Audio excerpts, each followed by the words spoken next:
for Hokori to then set up and enable Analog's game. And even potentially start a tri-lane as well on EG, right? Look to try and get that first kill, make him TP back to the lane, play a little bit more fearful, because, you know, I feel like a Shadow Shaman, Ogre Magi, plus a Shadow Fiend, there's plenty of ways to be able to lock him down, and going to rely on a cookie, one's assuming, to be able to even break a Shackles, which still has a pretty good duration at level 1. How do we feel about this Hokori draft? Do we feel like they've kind of fixed some of the issues that we saw from their draft in game 1? Because it is a very similar draft from Evil Geniuses. Do we feel like Hokori have the answers this time? Not really. If I'm being perfectly honest, I mean, I think that if the lanes go horribly, like you said, it's going to be really rough for them. But I'm still feeling a little bit of a lack of damage, right? Like you mentioned that you can come with the supports and you can drop the tombstone and you can potentially kill the Invoker. I'm not even so certain about that. You know, like a Snapfire is probably going to need the Mortimer's Kisses. You're probably going to need the Void Spirit to drop all of his ultimates just to get that kill onto the Invoker, because Undying slowly running at someone doesn't really have as much impact as, you know, some of these other heroes like the Shadow Shaman. 30 seconds to I think kind of what we were, really the storyline we were setting in game 1 was that Hokori, if they can get to the later stages with the Morph into the Shadow Fiend matchup, should be very confident.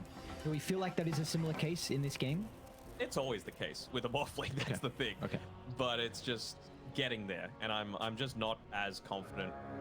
I'm just as unconfident, if that's even a word, in this game compared to last game. Oh, Theo, cool. That's not a high ground. You're gonna walk up, my friend. They've got the long raise, and Arteezy lines it up for first blood. Natalia's just gonna swing on over and yoink away the bounty. This will take a little bit of damage. That's going to be on point with the body blocks. Does Arteezy continue on? They've got ignites up surely, and the raises as well. Just be able to get on through, slipping his way past the Ogre, but first blood secured for Evil Geniuses. Honestly, as Fly as well, you're very happy with being able to get the Battle Hunger onto you. Going to preemptively place down that Sentry Ward, so nice immediate deny of that one there by Theodore. You want to be the one that's getting hit by this because you've got the 3 mangoes, you've got passive regen, you're an Ogre Magi, for God's sake. So, hanging on to the Tali as well, once again wanting to get aggressive. But oh no! See, the cookies are packing. Okay. I thought Arteezy was stuck there. Clips that are as undoing, but pre-teasy has a pretty good rig to it. Pre-teasy, cliff teasy. I think anything with kind of the ending in it. Easy's always add some stuff in front of it. It sounds kind of nice. Off to a good start. Again, it's going to be a lane that's shoving in though, so Vitaly's going to have a lot of creeps under the tower. Wonder if this is going to be a lane that Theolacor can fall back in and make some stacks as well to really help out with the potential early blink timing for Vitaly. Wondering how this top side is going to go for Gardic as well. I mean, looking to try and do his best at trading with Nightfall and yeah, just last bit aggressive waveform. Yeah, I don't. This is why I really wanted Crit to be down here on the bottom side, because I feel like Nightfall still has the potential to play around the tree line, not necessarily get a ton of last hits, but still get the experience that he needs to eventually make the rotate back, play a bit more in the jungle, because really what you're playing for is your level 6, and I don't feel like the kill threat was there for Gardic and Lumiere. Crit instead was down on the bottom side, then maybe you get that kill onto the axe, you know? And if you can slow down the Axe's lane, then again, incredibly important. We've spoken about his kind of role in this game for Hokori. So it's off to a decent start at the moment. His counterpart in the offlane, Nightfall, off to an okay start as well. The fact that he just has the creep wave right next to his tower is really going to help out here for the Broodmother. Doing a really good job with the kind of the creep maintenance from Evil Geniuses, and again, come to expect it. This is a team that if you're looking to better your lanes and looking to improve, you definitely watch some of these players. Even just the little things that they did there in the lane. Top lane. Gardic might be in some trouble. At the shock, not enough to be able to blow him up. Even had a fairy fight if required. Even just the little thing that they did there with the flag bearer creep. Obviously, you look to prioritize every deny if you can, but there were even pings on the map by Nightfall saying, Crit, we got to get rid of this flag bearer creep. It's going to give them too much net worth. You're going to give Gardic a little bit more of that mana regen. He's got the 2 mangoes coming out to him anyway, but you just want to prevent that. You want to give Nightfall the freest game possible. Considering... Go for it. Lumiere looks to be a little bit hesitant to follow up. Trying to put himself in a position where he can block off the escape and the waveform over the tree line. Get him on top of the Shadow Shaman, and looks like Gardic's now going to go deny himself as well. So nice sequence of events there for Hokori. Now come back and bring some items for Lumiere. Bottom lane. Shadow Fiend is going to be able to help out. Vitalik does close the distance with the call, but the spins are not enough as Fly is on point with the body blocks as well. So Arteezy will be able to step out of danger. Trying to play as close as they can too. I was talking about flag bearer creeps before their own. This gives that nice little 3 passive health regen, so a little bit helps for Arteezy as he gets given the shared tango over from Fly.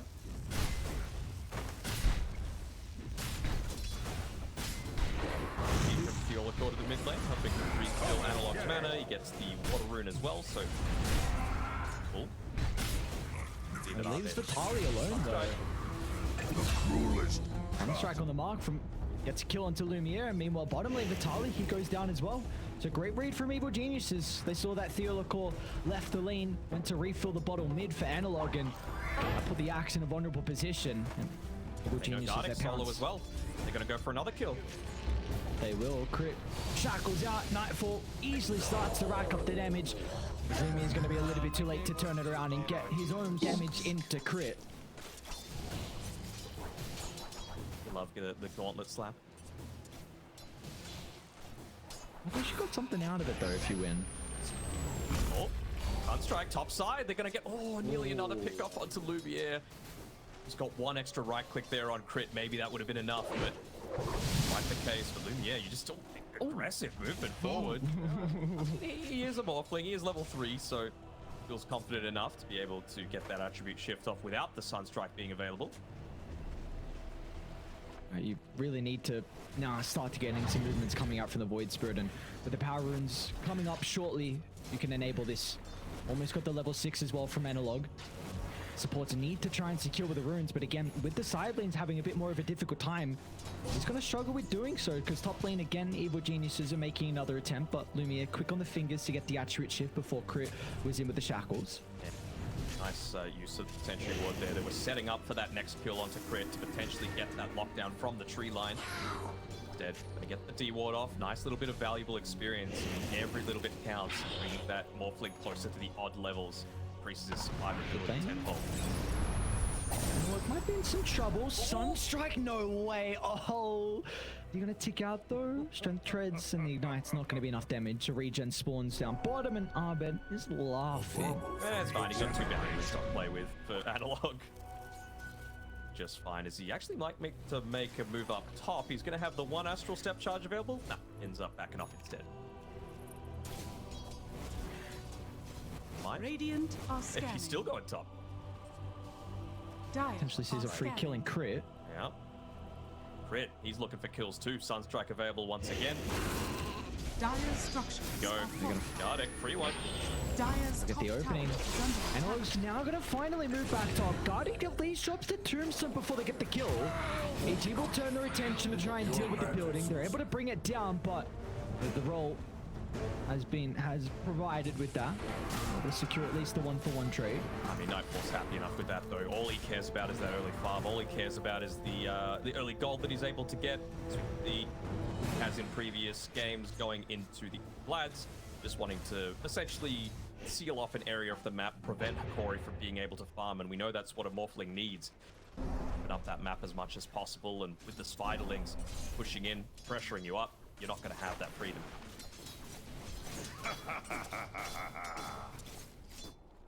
Even going to TP down Crit as well. Looking to slow down Vitali's game. Another stun's coming through. Sunstrike about to be EU, but Vitali in the tree line might be able to get away. Not the case. Crit will find him, just waiting for the Sunstrike and waiting for the extra damage as Arteezy Off to an incredible start. Already one component with the Mask of Madness. 8 kills for Evil Geniuses. Very skillful animation cancel there by Arteezy, ensuring that he gets the kill. You know, most of the time when you're Invoker, that's what you're holding out for. Yeah, as soon as the Spiderlings come out, it's, oh, we're having a bit of issues with the controls, and I think we're about to see the old Spiderling spread throughout the minimap. Again, some control groups coming out here, and yeah, here we go. Kind of similar to what we had from the Beastmaster, providing so much additional vision all throughout the map. Island's very important. Vanilla can pick it up, but Crit gonna move on over to stop the Void Spirits in its tracks, and now they'll get a kill as well to reward themselves. As Guard is going to try and move into the middle, but again, Evil Genius is the priority on dealing with the Tombstone instantly, but Analog, he's still playing the wings as well, finds an opening to jump in, blowing up Crit, but he doesn't have enough resources to go in for another kill, so they're going to leave Guardic on an island. Make the Remnant chucked out will not buy him enough time as the cold snap and the right click damage is enough for Abed to secure his second kill of the game. Now this top side of the map is so scary to be able to play on if you're on Hokori. Vitali, who's made his move up here with the Vanguard, so if there's anyone that's going to be able to do it, it's him. He's trying to keep these creep waves cut, prevent Nightfall from taking away that tier 1 tower, and again, doing the job of slowing down the game for the Morphling. Bounty.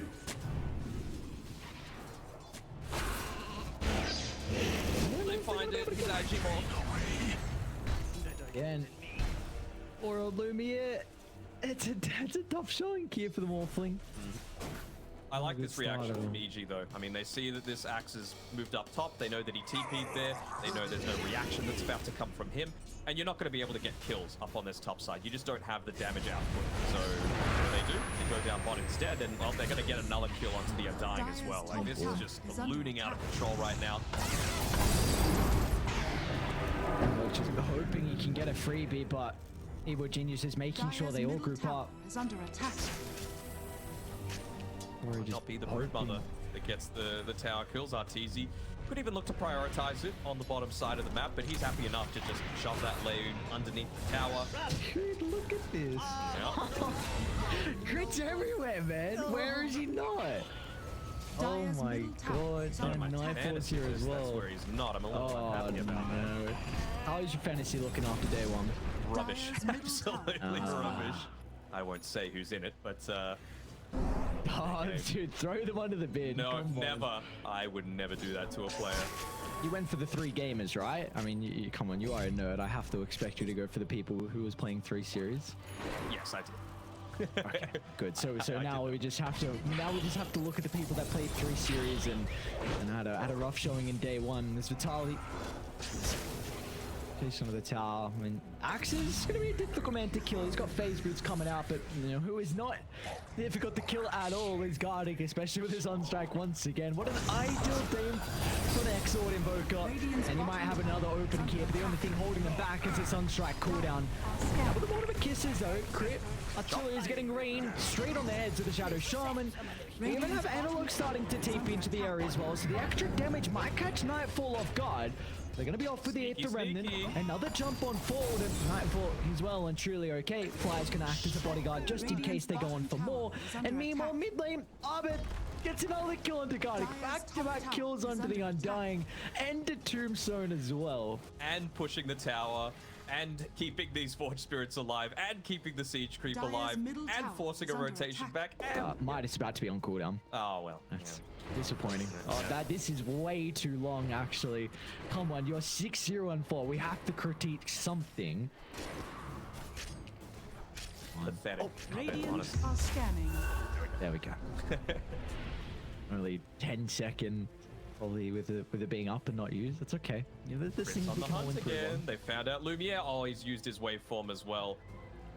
Try and find someone. Seems like Crit might look to put down some vision, although they've already got some to play with. Might look to try and catch him on the retreat with Arteezy bullying him out of the lane, and then full setup into another Sunstrike from Abed could be the play here. Now look at this. Scouting it out. Lumiere, want to come back? Get about it.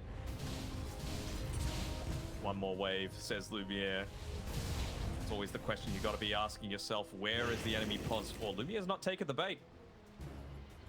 Presence of mind, cast a curse, here we go. He's now making his move, but Crit started to move away. Fortunes change. Where do you farm if you're Hokori? You got a Broodmother inside your jungle.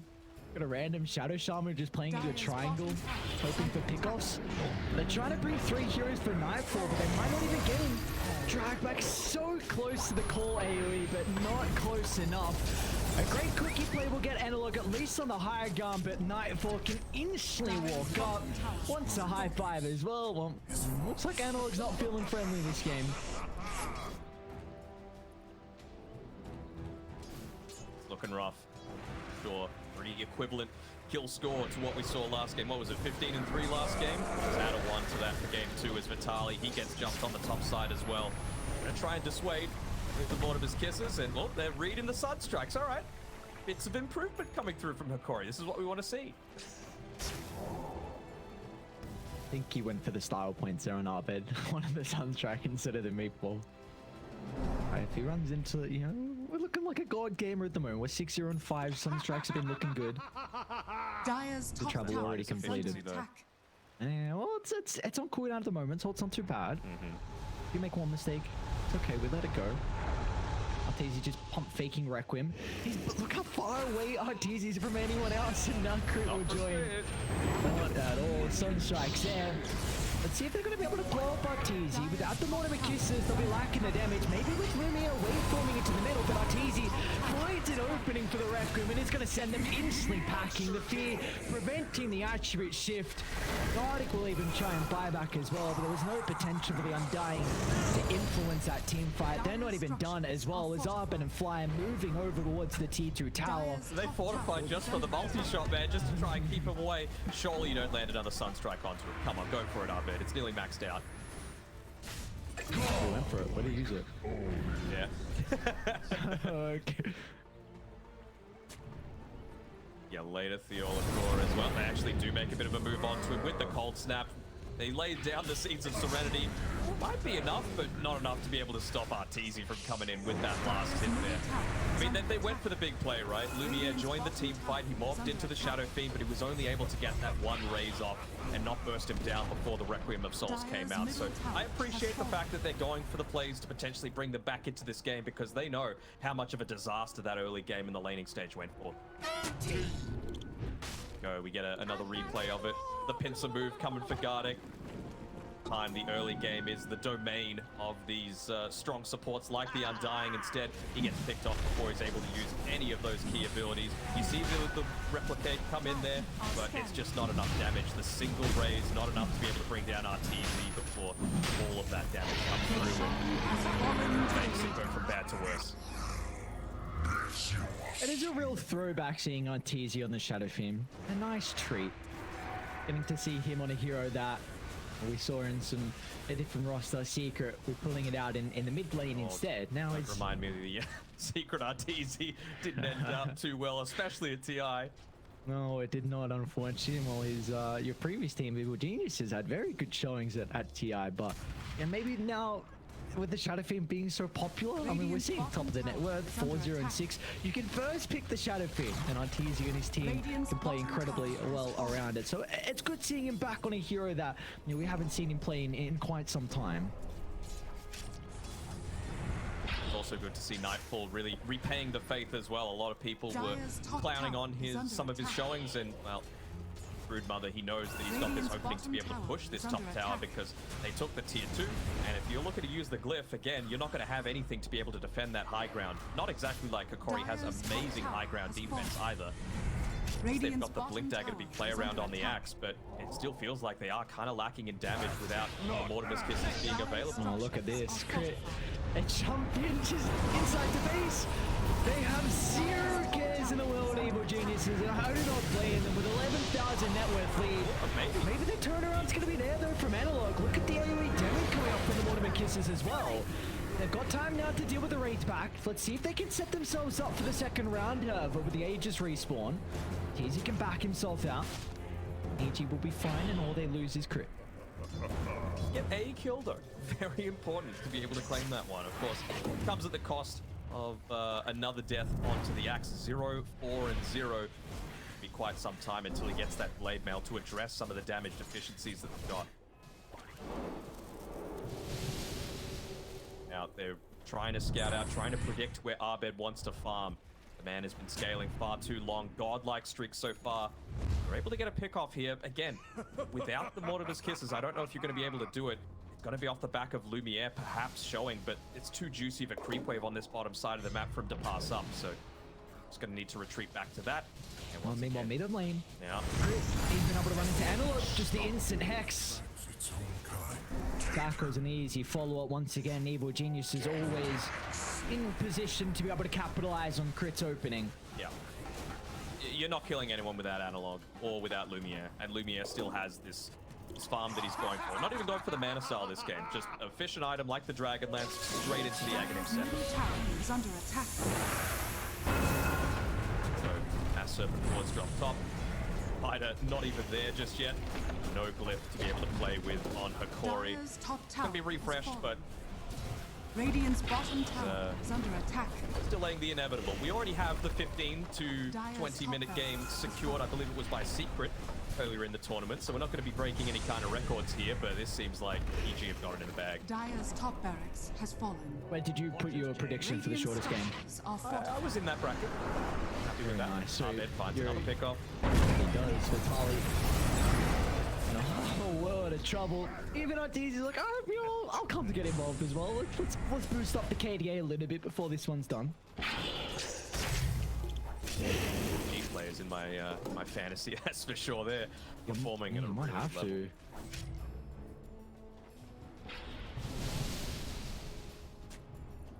Everyone showing up for these boys.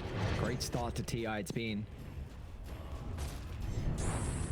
He is still going to be a little bit short of the Aghanim Scepter, even if he sells that magic stick in the branches that he's got in his backpack. Might be forced to sell the Wraith Band. Yeah, and he does. He knows that this is the last ditch attempt. Can you catch out the Shadow Fiend? Are fortified. Look to take away a big part of that. I mean, this is it. They use the glyph. If they lose this fight, they've got no defenses left. Wanting to take away some of that vision. Analog needs to go in and try and blow someone up. So close to his Ags, though. They want to be able to wait. You just can't, though. G aren't going to give you that window.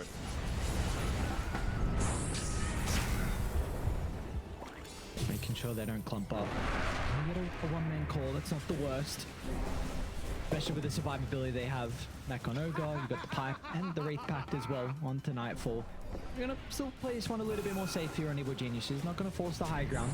It's really have good some at fun. Radiant Hokori, though. are scanning. You TP back, you finish up the Aghanim Scepter. Yeah, it's only the level 1 Astral Step, so the damage isn't that huge. But Dire are now you've got scanning. silences. Now you've got ways to be able to get onto, Dire's let's say, bottom Crit tower is under or attack. Abed and be able to chain lock them down. It's going to need to be the perfect team fight, though, from Hokori. Full wraparound. And they find someone key. It's easy. Standing there. This is great reads coming through from him, man. But it is the full wraparound. Dire's middle See? tower is They under know. Oh, they attack. get the jump in. Abed? Off to the left side if he needs to follow up. Not required though. So they're just going to look to move mid instead. Instantly trying to force Dire's Hokori middle back. tower Yep, has and fallen. it gives them so much information. They don't go for that play unless they've hit some sort of timing. So I'm sure that EG are going to look to position themselves in the lane much more efficiently so that not multiple people are getting silenced. You can see Abed playing Dire's way middle back with his barracks Blink has Dagger. fallen. Any chances of Hokori to come back into this? This is discipline. This is strong late game team play that comes off the back of a strong captain. So big credit needs to be Fly as well. It looks so smoked up at the moment with Gardic nearby at the triangle. We'll see Fly, but of course not the hero that they want to run into. Ogre is a difficult beast to be able to bring down, and if you make the attempt, the rest of the team all of a sudden could show up. So, like you said, EG just showing the respect, and you know, we've seen in the past that this has been a team that have had some net worth leads, but have sometimes thrown those net worth leads in some very, very important games. So, discipline is there. Yeah. They're having a lot of fun now. As Arteezy was TPing away there, I think it was Crit that was picking out the fact that it was an Ogre Bruiser next to Arteezy and just wanting him to not get hit down by the club that would have stunned him and stopped the TP, so made sure that Fly stole the aggro away. There's a lot of laughs going on inside the EG camp right now. Good reason. Yeah, they're playing a fantastic brand of Dota and doing their fans proud. What are they bleeding though? What color is it? I've seen people say like spearmint, and not bleeding blue anymore. Turquoise, aqua, foam, sea foam. I don't know what it is, man. It's not Seafoam, blue. I'll say that. Dude, what? Who says seafoam? What even is that? What the hell is The color of sea seafoam? foam. Oh, look at the sunstrike, man. It even sees them all clumping up, ready to go for a smoke. They're going to do it anyway because they needed to. They might have double smoked, actually. Now, with the spiders put up onto the high ground during daytime, they see that no one's there. They're going for a smoke, and they just look to clump up around the vision. Crit's there with his blink dagger, so it's going to require a huge wraparound. So good little responses coming through from Hokori to exactly what EG are looking to expect for them. Profitable engagement. Ooh, Lumiere. Be cautious. The rest of the team, though. Smoke's gonna pop as well. Vitalik gets a jump. Alright, easy. That's a great start. Can they get anything more out Found of Lumiere, though. Because the right side, they're onto Lumiere. Shackles in the Sunstrike, getting rid of the Morphling. They've also caught out Arbed, though. They're going to try and move their attention to Nightfall. They're also in a little bit of trouble at the moment. Even without the cause, Nightfall, he's the one that still can start to rack up the damage if the Spiderlings are nearby. They don't have a response to the insects. Triple kill for Nightfall. And now we can even look to go for the Snapfire as well. But a TP out will not even keep Theo LaCour alive. What a great start for Hokori in that team fight, but it just shows how far behind they are. Spiders are not insects. Insects have 6 legs. But yeah, no, a great job coming through there. Being able to find out Arteezy, the main damage source, of course. It sucks for Hokori that Lumiere was caught off onto the side. Another great pick off by Crit, playing underneath the vision. Enough said about Nightfall. Even without that Aghanim Shard, really ramping up the damage. And he's even going to become even more of a 1v1 menace as soon as he picks up that Scythe of Ice. Pretty damn close to another game where he might be ending top of the net worth from the off lane. This is really scary now on how some teams are going to be dressing Nightfall as heroes.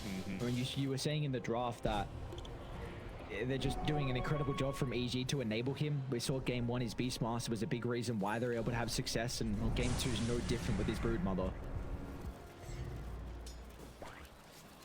Indeed. I mean, you just need to address push. You can't address a specific hero, right? Because he's got so many that he can play, and you've only got 2 bans in the first phase, and then there's heroes like Shadow Fiend and Marcy that you're gonna have to deal with as well.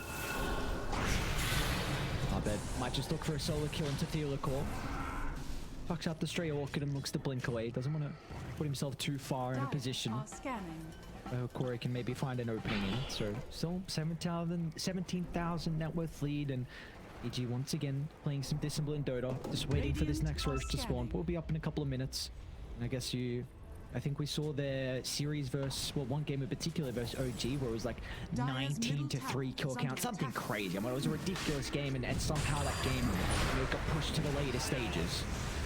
Sorry, EG versus LGD. I think I said OG. Yeah. It was 17-0 at one point. Yeah. And that game, 50 minutes? Exactly. Like, so they're like, all right, we'll make sure we don't have a repeat of that. Like, let's continue to play this one, a little bit safe. Wait for second Roche, get the Aegis, get the Ag Shard. We don't want to give that opportunity for Hokori, because again, this is a team that they're tied every single series, and apparently that's the trend for them. Arbed, aggressive boots of travel TP down bottom. He never cancel the TPs at the moment. Turns to blow up Theo LaCour, and an easy 1-2 punch with even Arteezy stepping in. Get away though on Analog, and well, he might need to deal with this mid lane because of course the super creeps already exist there, but like, do they go for some sort of smoke play?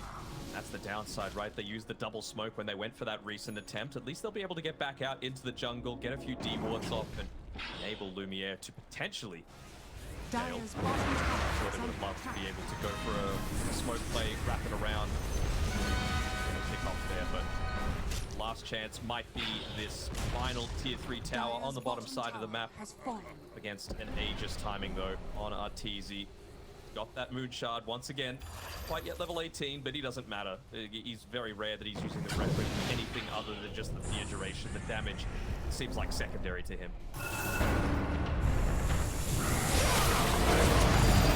The siege, the initial jump in. A lot of the damage, but RTZ just turns BKB, stands his ground. Good luck killing this man. Well, they will not be able to. There's even a Rakrin's going to be casted as well. Provides a space to be able to address the tombstone issue, and now they can reset the positioning if required on EG.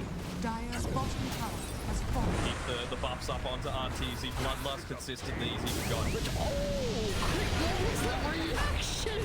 Instant X to prevent the call. They still got the kill, but on the low ground, Lumi is caught out as well. A double tornado from Art. They lines it up perfectly, and the G is a drop. See some individual brilliance at the end coming through from EG, but really the important thing was just a teamwork for them. An incredibly dominant game 2, but also just a dominant game series for them as well. It was indeed. I mean, Evil Geniuses from start to finish. Yeah, a lot of people will still be saying Nightfall